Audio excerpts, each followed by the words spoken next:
চূড়ান্ত ভোটার তালিকায় বিবেচনাধীন বিশ্বজয়ী ক্রিকেটার রিচা ঘোষ। বিবেচনাধীনের তালিকায় রিচা ঘোষের দিদির নামও শনিবার প্রকাশ হয়েছে চূড়ান্ত ভোটার তালিকা। 7,04,00,000 ভোটারের নাম ভোটার লিস্টে রয়েছে। এদের মধ্যে 60 লাখেরও বেশি ভোটারের নাম বিবেচনাধীন।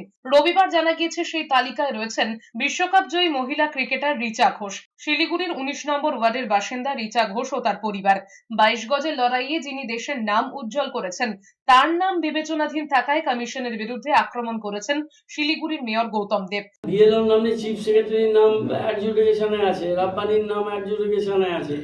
আমার সাথে যে ছেলেটি কাজ করে আলী, ও ইন্ডিয়ান পাসপোর্ট হোল্ডার, দুবাইতেও কাজ করে এসছে।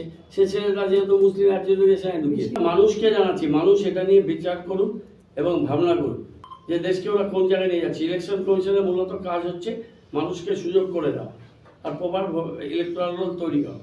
বিবেচনাধীনের তালিকায় রয়েছেন জঙ্গিপুরের বিধায়ক জাকির হোসেনের নাম।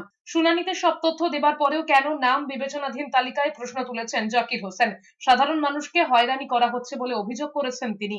আমি একজন ভারতীয় নাগরিক, আমরা বিচার ব্যবস্থার প্রতি আস্থা আছে, কিন্তু আমাদের যে নির্বাচন কমিশন বলেছিল যে নিরপেক্ষভাবে বৈধ ভোটার না বাদ যায়, আমার মতো লোককে যদি করতে পারে, যত লোককে হিয়ারিং ডেকেছে সারা পশ্চিম বাংলায় উঠলো। মুর্শিদাবাদ মানুষ হিন্দু মুসলমান সকলকেই তারা একটা লক্ষ্য করল না।